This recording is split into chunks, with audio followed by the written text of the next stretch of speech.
예수를 화목제물로 세웠다는 것은 무엇을 의미하는가?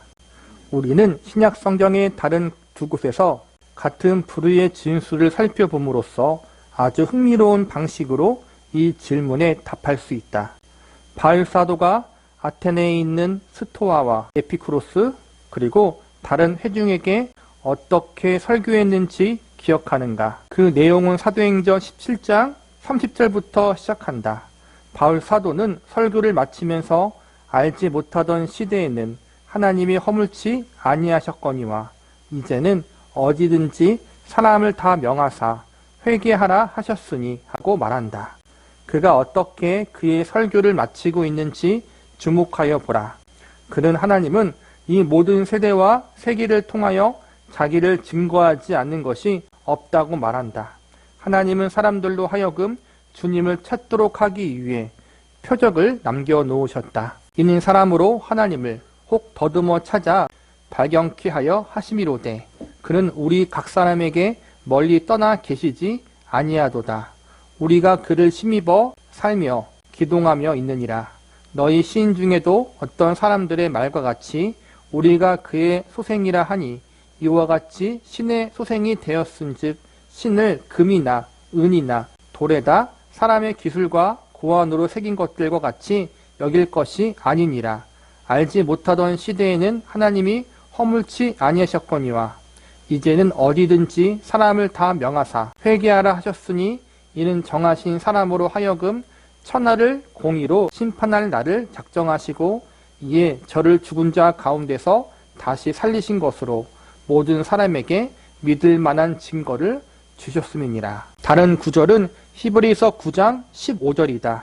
이를 인하여 그는 새 언약의 중보니 이는 첫 언약 때에 범한 죄를 속하려고 죽으사 부르심을 입은 자로 하여금 영원한 기업의 약속을 얻게 하려 하심이니라. 히브리서 9장 15절은 바울 사도가 로마서 3장 25절, 26절에서 말하고 있는 것과 같은 것을 말하고 있다. 로마서의 말씀에 관한 참된 주석을 히브리서의 진술에서 발견할 수 있는 것이다. 히브리서의 저자는 독자들이 옛 언약과 그 옛 언약하에 그들이 하나님께 드렸던 희생과 제물들에 관해 알기를 원하고 있다. 제물은 마음이 청결해야 하고 청결한 것만 보아야 했다. 그렇지 않으면 죄를 속하지 않는 것이다. 그 정결한 제물만이 육체를 정결하게 하는 일에 유용하게 사용되었다. 염소와 황소의 피와 및 암송아지의 재로 부정한 자에게 뿌려 그 육체를 정결케 하여 거룩해 하거든. 그러나 제물을 통해 그 이상을 할 수는 없다. 제물이 양심을 다룰 수는 없다. 그것은 어려운 일이다. 그렇지만 가장 핵심적인 문제는 역시 양심에 관한 것이다. 만일 염소와 황소의 피가 육체를 정결케 했다면 하물며 영원하신 성령으로 말미암아 흠없는 자기를 하나님께 드린 그리스도의 피가 어찌 너희 양심으로 죽은 행실에서 깨끗하게 하고 살아계신 하나님을 섬기게 못하겠는가?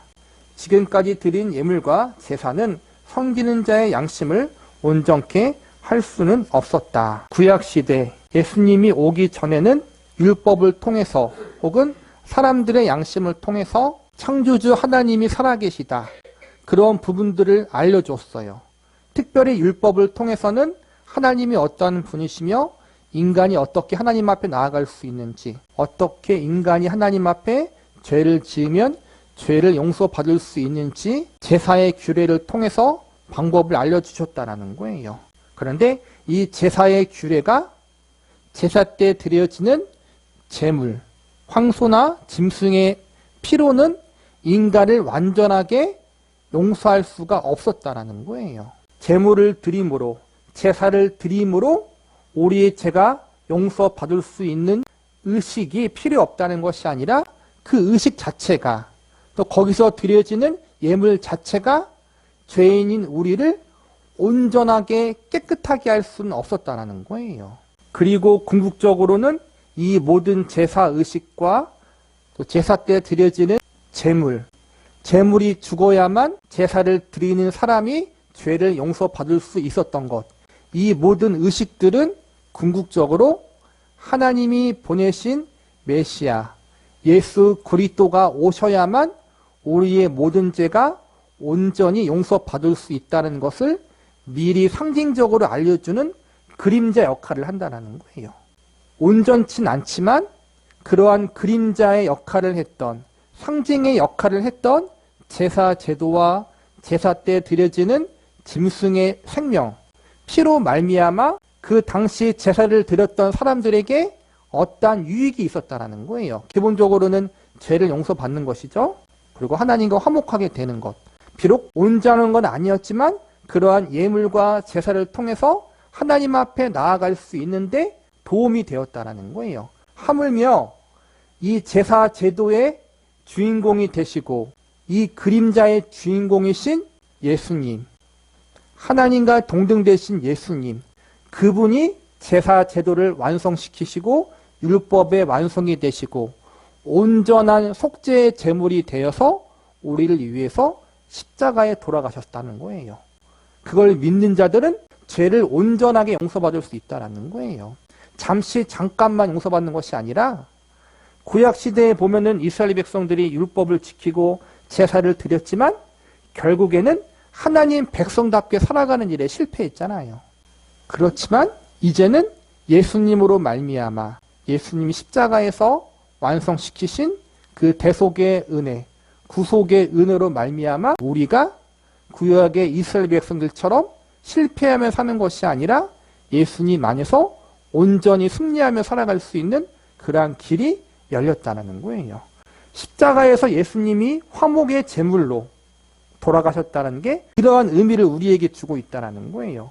우리를 온전케 하기 위해서, 우리를 온전하게 속죄하시기 위해서 새 생명을 받은 자로서 합당하게 하나님의 백성으로서 온전하게 살아갈 수 있도록 율법의 완성이 되어주시고 온전한 화목의 제물, 속죄의 제물이 되어주시기 위해서 예수님이 십자가에서 달리신 거란 말이에요.